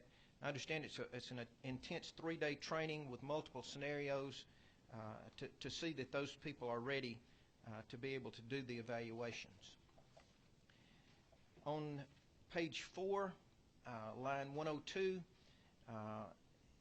section D, for assistant principals and principals, the annual evaluation shall also include multiple additional measures that shall be aligned with the impacts on student achievement results. And here again, to be conducted by appropriately trained and credentialed evaluators. This is on line 110, the evaluation system adopted by the state board shall give every teacher of record, assistant principal and principal, one of 4 rating levels that are designated as exemplary, proficient, needs development, or ineffective. And then a rating of ineffective shall constitute evidence of incompetency. Lines 116 through 128 were actually added after discussions related to making sure that teachers had an opportunity to discuss any information that came out of these. And it talks about having a pre-evaluation conference, a mid-year evaluation conference, and a summative evaluation conference in accordance with the rules. And then all teachers of record, assistant principals, and principals shall be notified of and have access to the results of the annual summative performance evaluation and any formative observations conducted throughout the school year, and then within 5 working days of such evaluation or observations. And then if they request, they may request a conference within 10 working days, and such conference shall be provided within 10 working days of their request. So that was added at the request of the teacher organizations to make sure that they had a chance to address any information that came out of those in a timely fashion. Line 127, in order to ensure proper implementation of the evaluation system developed, the Department of Education shall, and then we list the things they shall do, establish process and requirements to determine the teacher of record, here again to make sure that the right teachers assigned to the right student for the growth, and B, establish process for roster verification and student-teacher linkage, and then C, establish minimum training and credentialing requirements for evaluators of teachers and principals. Again, that is a very critical piece of information there to make sure that the people doing the evaluation are properly trained. 137, the department shall provide data systems to support the professional growth of teachers and leaders and facilitate human capital management. So that's also critical. 139, local school systems shall base decisions regarding retention, promotion, compensation, dismissals, and other staffing decisions, including transfers, placements, and preferences in the event of reductions in force, and a highlight on 142, primarily on the results of the evaluations developed as required by this subsection. Such evaluations shall also be used and this is important too, to provide high-quality, job-embedded, and ongoing mentoring, support, and professional development for teachers. This is what I mentioned before with the professional development plans done specifically for the educators to address what their needs are, not a one-size-fits-all. Down at the bottom of page 5, line 161 and on down, is talking about the privacy element and the fact that if any information that's released should not have any personally identifiable school employees within that data. 168, of course, if a current or former public school employee may execute a release authorizing that data to a third party if they wish to do that. On section 3 there, line 170, that individual data can be shared with Office of Student Achievement. And here again, this is to help with the teacher training colleges and to compare what they're doing. 174, top of page 6, just says that the State Board of Education is authorized to promulgate rules and regulations to carry out the provisions of this code. Section 3, on line 193, we talk about the date of, we make May 15th the permanent date on which a new contract must be given to each teacher and other professional. In that, we strike language down on line 200 and 201. When we were working on the flexibility issues back a couple of years ago, we had different dates for those to happen. But now we have made that a permanent date of May the 15th of each year for that new contract to be issued. Moving on now to page 7, the stricken language at the top again goes back to what I just referred to. If you'll look to line 235, at the end of that line, the placement of teachers on the salary schedule shall be based on certificate level and years of creditable service, except that a teacher shall not receive credit for any year of experience in which a teacher received an unsatisfactory, which was already there, or ineffective annual summative performance evaluation, or for the second year in which a teacher receives 2 consecutive annual summative needs development ratings pursuant to the code. This is not any change in the salary schedule, but just adds those 2 new categories to that level of unsatisfactory when looking at years of creditable experience. And on page 8, we're getting down to the end. Section 5 is basically a conforming section to makes this the bill consistent with the changes to the existing law. And Section 6 gives an effective date, and of course Section 7 just has the normal information there. Mr. Chairman, that takes me through the bill. As we had discussed earlier, I have 4 people. Let me do this. Let's take 2 questions, and I want to bring those people up. Just Okay. while 2 questions, and then I'm going to let the presenters, because I want them to hear that. They were fantastic. All right. Okay. Representative Dixon. Going back, if you would, to let me see what section it is. On page 5. Okay. Where we're talking about using the evaluation results in regard to retention, promotion, dismissals, reduction in force.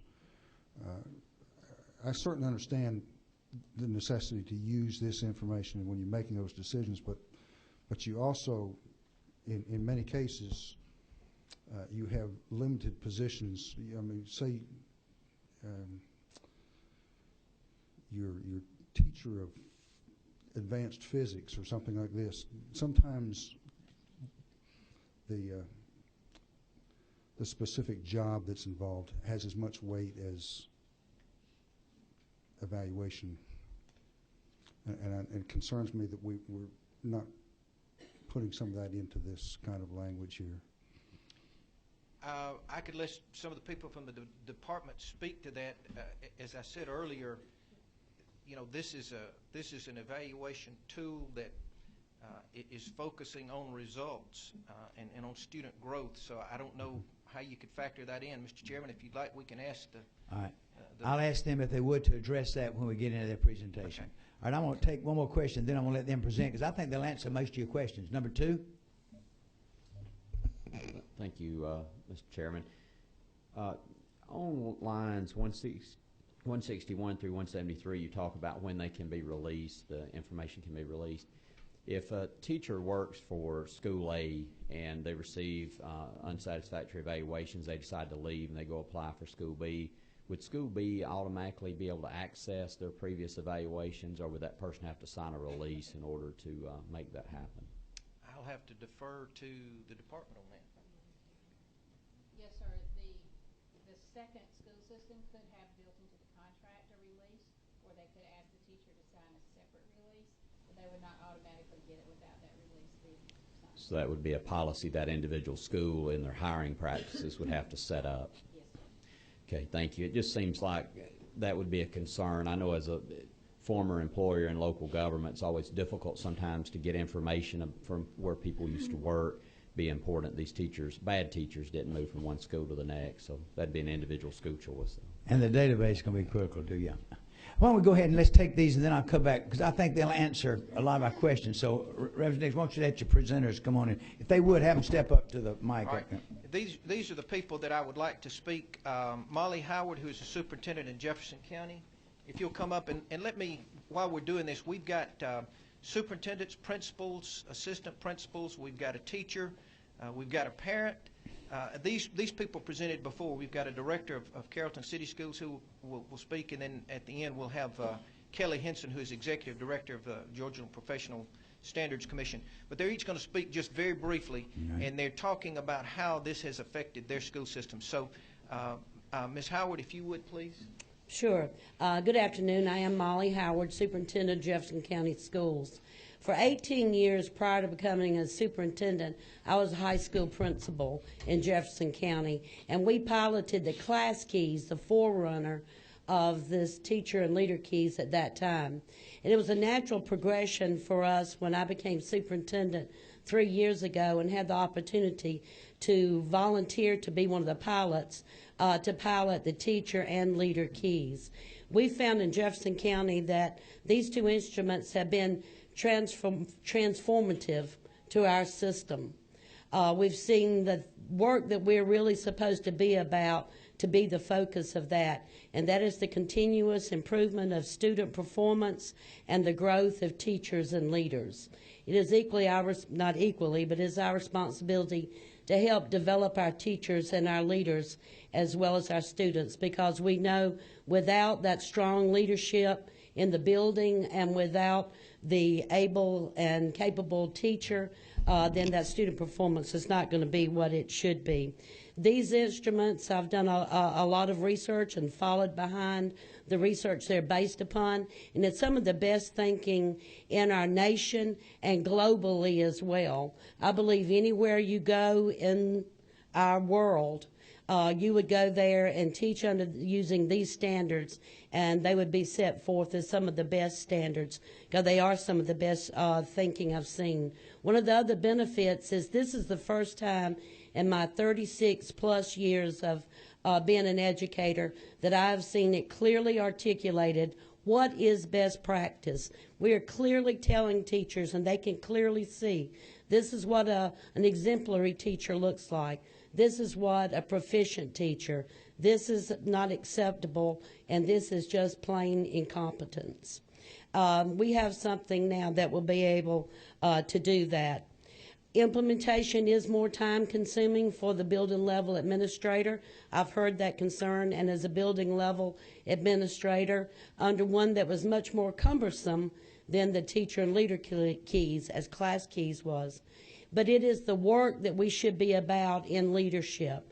That developing your teachers is what today's educational building leaders should do. We cannot have building managers anymore. Our building leaders must be instructional leaders, and these two instruments help develop that. I also hear us talk about equity. Well, if there was anything that was not equal, it was our old Georgia Teacher Observation Instrument. I believe that a teacher could get a fair rating, a satisfactory rating, if they stood in an empty classroom with no students in the room. They just went through certain actions. This takes the most important thing into place, and that's the interaction with the teacher, with students, and ultimately that student performance. As I said, I believe that in my 36 years, this may be the most impactful thing that I have seen come about, and it helps me think maybe, a couple of more years. Thank you. Thank you. Now, Natasha Parker, who's a teacher in Jefferson County.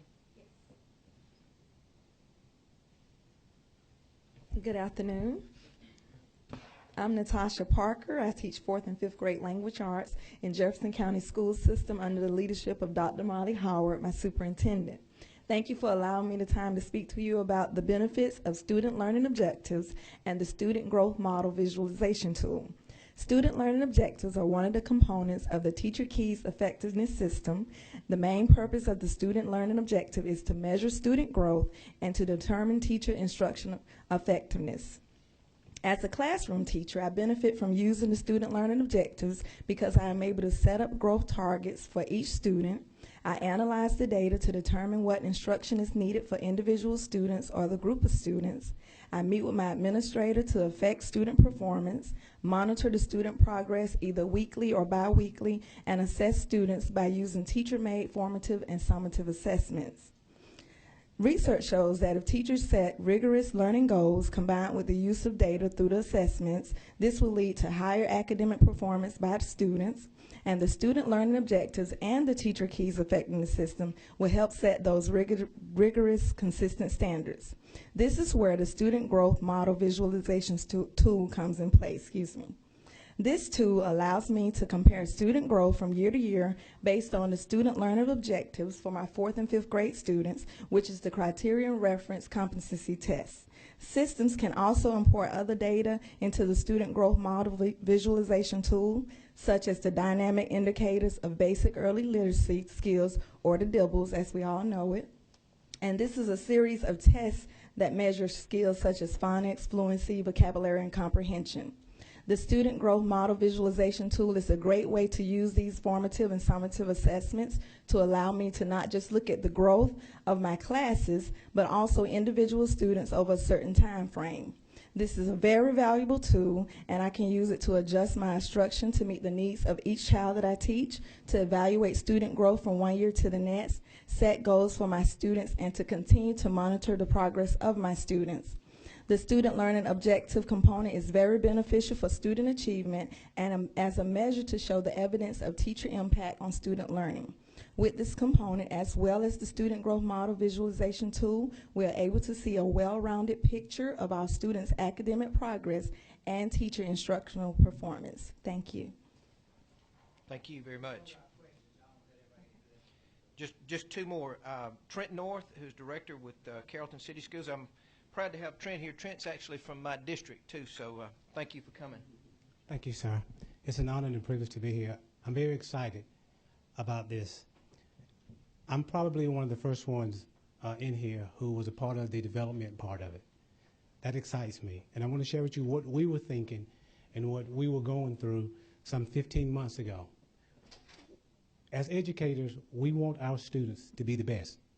We want them to outperform any other student globally. That's as an educator. As a dad, I have two beautiful daughters, one 16, one 14.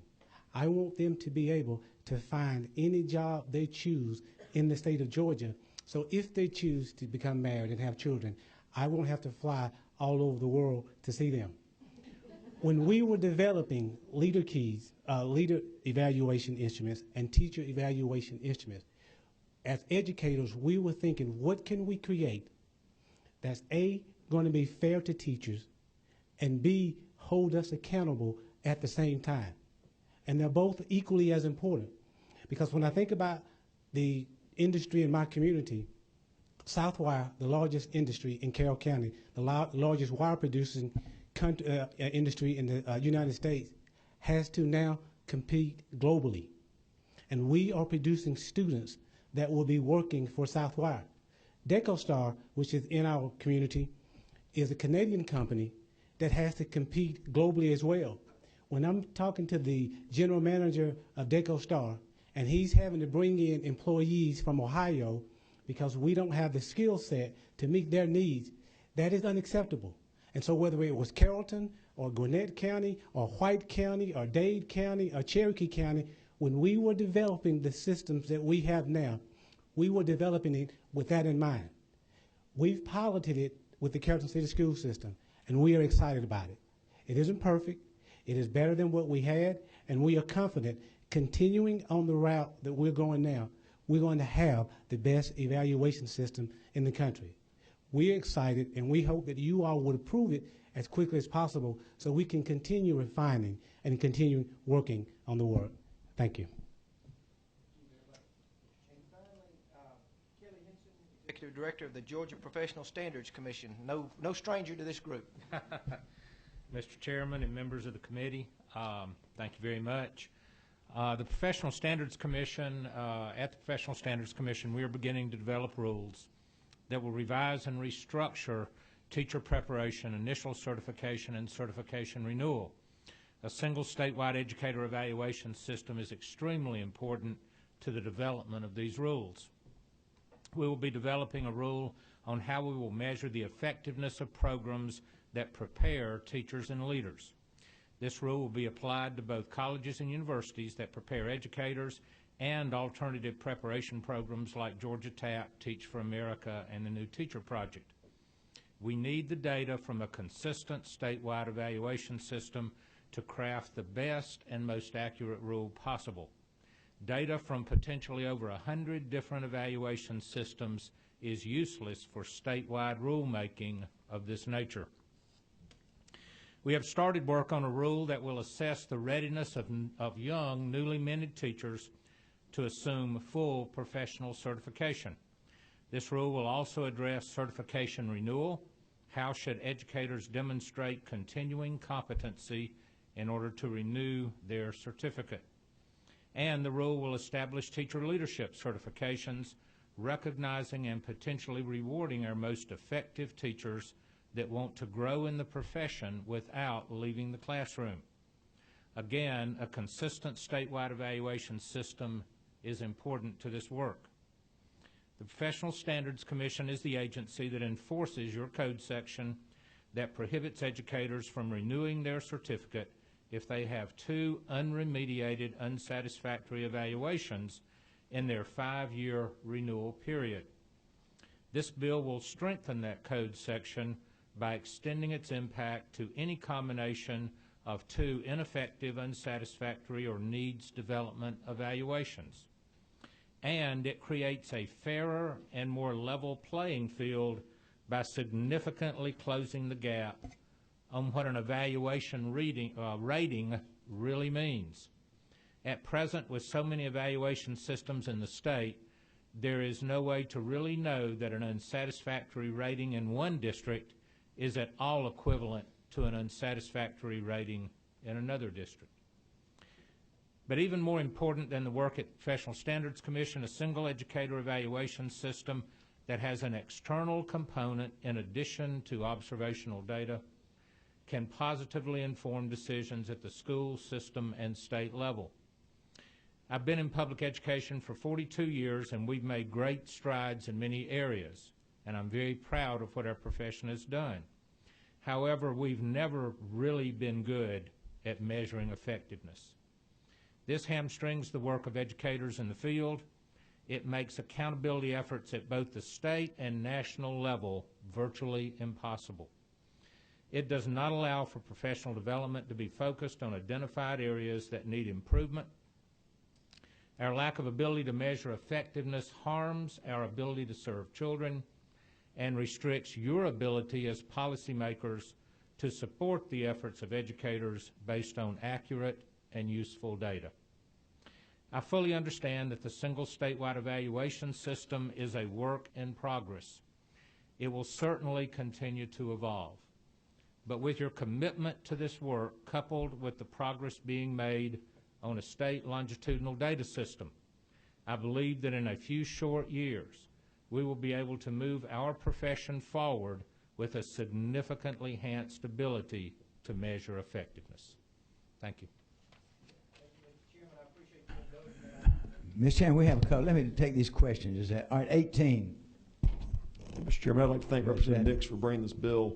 I would also just like to highlight that this is not just about evaluating teachers on the lower end of performance, those that are making it or not, but the ones on the higher end of performance. Quick example for the committee to, I think, highlight the importance of what's proposed. In Florida, they implemented a growth model about 12 years or so ago, and they were actually able to measure all the teachers in the state. In fact, they rank ordered by student achievement and growth, the top teacher in the state of Florida all the way down to the last teacher. And the top teacher in the state of Florida in 2007 or 2008, incidentally, actually used to teach here in Atlanta. In fact, she used to teach at the charter school that Margaret Kaiser helped start before she moved to Florida. And this teacher, they measured the kids. She was a 4th or 5th grade teacher. They measured the kids and how many years they advanced under her. And the average student in her class advanced 4 years of achievement in one school year. 4 years of achievement in one school year for a class of 25 kids. Now that, and measuring advancement allows them to do that. So we're not just talking about teachers that are failing or barely getting by, but it's a best practices of how we can measure people who are really trying to be the best. And it was breathtaking to me when I heard that.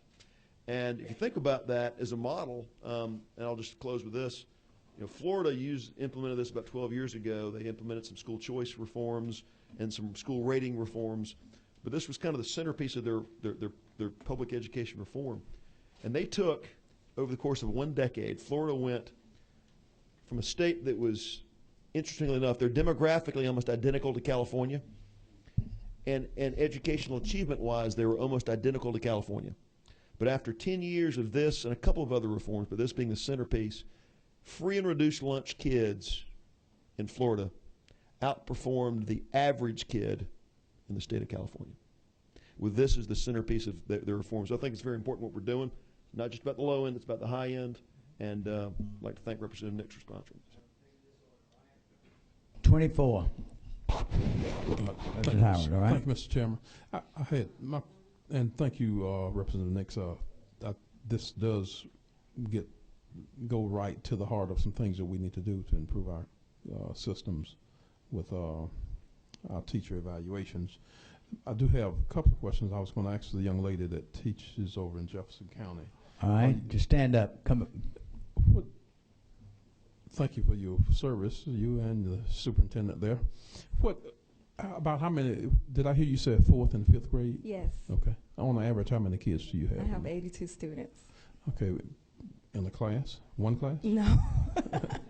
I have 5 classes. Okay. So on average kid per class? My lowest class is about 12 students, and my highest class is 18. Okay. So your numbers. Very small school. Small school. I love it. Okay. That's local control. That superintendent's allowed to local control. Yeah, and that's great. We do have, and thank you for that, and that answers my question. What I'm concerned about is when we get into some of these schools where you do have larger classroom situations where teachers are being commanded to perform on the same scale as a teacher here that has small classrooms. And and I heard what you're saying there, Representative Nix, about the problem. That's good research, but how do you not allow good? I don't want to see good teachers get caught in a web where you have a low achieving school and you're putting them on the same platform as a high achieving school, and they may be just as good of a teacher as that teacher over in that high performing, but they've got other obstacles in the way. And how do we fix that? And I'm really concerned about not having teachers that are in some of these low performing schools being put under put in a situation where they're going to be held to the same standard as a teacher that's in a high performing, because we have magnet schools in my district We have 3 magnet schools. Will the teachers in the magnet schools who are get the, most people say the best or get the best of the best, and conduct is a part of the curriculum where they have to, even pass in conduct. It's your progress. It's the progress they make. You got it. So how do you fix? Let me let her speak to that right here. Yes, sir. Stand up and introduce yourself. My name is Sam Dash. I'm the Director of Student Services in Jefferson County. Prior to being at the district office, I was a principal of Louisville Middle School. We did have larger class sizes, anywhere from averaging 25, sometimes 30 kids in the classroom. When I took over that school, we were 7 years needs improvement. We were only 7 years needs improvement because the state had not yet developed what 8 years looked like. By the time we were that bad off. By the time I left that school, we were in good standing with the state. We can use obstacles as excuses. For good teaching, there is no excuse for it. Good teaching can overcome any obstacle in the classroom that can be presented. Students who are free and reduced lunch, our free and reduced lunch rate at that school is about 88%. Free and reduced lunch is just that, free and reduced lunch. It has nothing to do with the intelligence level of the student. So my expectation as principal was that good teachers will teach. If you're not about good teaching, you have to go somewhere else. Amen. When we had a school full of good teachers, we saw our academic growth grow, we saw our achievement levels grow, and we saw our students grow. So it's about expectation. And that's what this Teacher Keys evaluation allows us to do, enforce those expectations. Thank you. All right, let's take another question. 27. Good question. I am your cheerleader. When you want to come to Cobb County, you just let me know. I'm sorry, Madam Superintendent. No recruiting. Give me your question now. So I'm going to save most of my remarks for my well speech because I am very excited about this legislation. And as I said in subcommittee, something that I've worked on for probably 3 or 4 years. So I want to just quickly say thank you to the DOE, particularly Avis King and Kiana Good. I spent Friday in schools talking to teachers and principals about teaks and leaks, as they call it. And so it was a very enlightening experience to talk directly to folks about the impact that this will have. So I just want to ask 2 questions. All right. The first is about not sharing information between districts. So as a matter of principle, I think we all agree that having one evaluation system allows us to really compare, where educators are. But my concern is when I hear that a teacher has to sign a waiver, if school districts and schools are making hiring decisions, and to not have information to that directly concerns me. Otherwise, why are we doing this if we really cannot easily and adequately compare how teachers are being rated? So I would love for someone to answer that. And then the second question is regarding parent access to this information. Because it's one thing to have school choice and district choice, but it really matters when you have teacher choice. If as a parent I know who the most effective teachers are and can then perhaps register my request, and I'm not saying give out personal information, but perhaps with teacher identifiers or some other kind of information. So I'd like for somebody to speak to whether or not we'll get to a point where parents will have access to this information so that they can make informed decisions about where their children are being educated. All right. Good afternoon. Districts would have the option if they chose in their hiring process or interview process to request evaluation information for persons they were interviewing and considering hiring. And then they could also build into their contract process the release of the full amount of data. But it's certainly the district's prerogative always to ask for that data as a condition of the hiring. The whole idea behind not sharing it widely is that we need to protect the privacy of the data. There will be reports done at the state level, probably at district level as well. Could be at school level, as long as it's not providing personally identifiable information. So I think that may get at some of your concerns. There would be information that would be available in a way that would not identify any single individual. Thank you. All right, 19, last question. All right, 19. Thank you, Mr. Chairman. I wanted to follow up something Representative Howard asked. When you're talking about measuring kids and the Department of Justice and subcommittee, they control for your peer group. You're looking for student growth versus your peer group. So a very difficult free and reduced lunch environment starting from, like I said, a difficult place. The expectation on the growth on that teacher, you must grow, and you must grow compared to the peers. But there's a little bit of accounting for the fact that there's a different student population, and they spoke to that in subcommittee, how they control for that. So it's not a 100% apples to apples where you're comparing a teacher teaching 90% free and reduced lunch in a very difficult population versus one teaching one with a 99% CRCT pass rate. And we talked about that at length in subcommittee and felt pretty good about it. Yeah. And Mr. Chairman, follow up with that. Oh, I'm sorry. We had about an hour and a half of testimony in subcommittee from about 20 different educators, and it was remarkable the unanimity, whatever, you were unanimous about recommending that this is really good. There was a few, of course, concerns doing something different. As Chairman Nick said, you're sort of breaking the sound barrier, but we're going to get through the other side. But it was remarkable how much positive energy was around this, and we really need to. How many of you were here, that subcommittee, teachers and people? How many of you in the audience stand up that were involved in this pilot? Because I know that a lot of you here. Stand up, all of you. State Department, all of you, stand up. All these people, these are teachers, parents, principals that have been involved, so we appreciate you. The gentleman in the back, you had your hand up. You were the last comment. Quickly. I just want to make one comment. The reason this instrument is so good, and I want to get back to his question, because it forces me as a principal to make sure, under the old system, I could place anybody in a class, and because the evaluation was so subjective, I didn't have to place a lot of interest in it. Now, it's going to force principals to make sure that classes are built equitably, so as to assure that everyone has the same access to success. So it's not just for students. This model forces principals, because in the past, as a principal, the teacher got her evaluation and I got mine. Now my evaluation is attached to hers or his, which means that our success is joined at the hip. So you're going to feel better because when I build my classes, I'm going to build it so that everybody can be successful. That's why this model is unique, and that's what gets at what, because your concern is you just want to make sure everybody has the same opportunity for success. We want the same, and this forces principals to do that. I still saw your frustration. That's why I want to say it. All right, last question, then we got to go on because we're way over. Got to get out of the room. And I want to make sure that you understand. I think this is a great model of we're going in the right direction.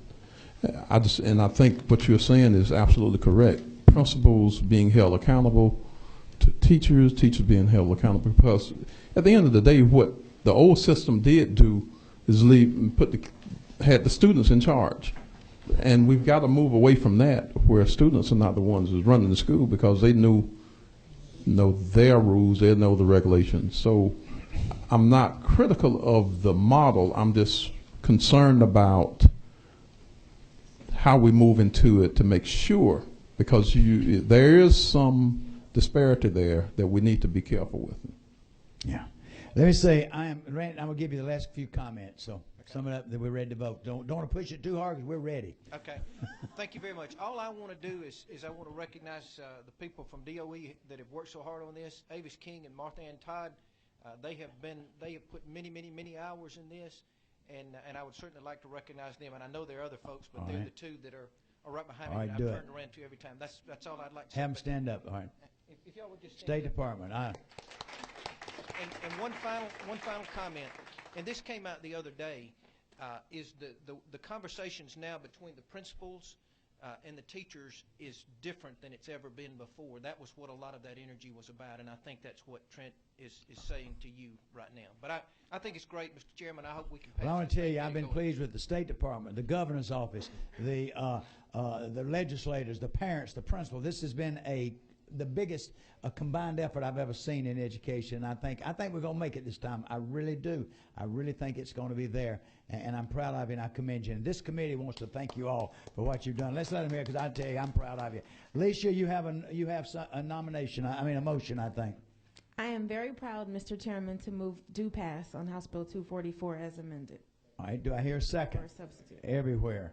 All in favor, please indicate by saying aye. Aye. Anybody opposed? Can't imagine. This passed. Thank you all again. All right, at this time, the committee, any questions or comments from committee members? And don't run. We've got a subcommittee coming up. All right, at this time, we stand adjourned. And Valerie, is it your committee that's coming? All right, anybody on education innovations, you're getting ready for another meeting.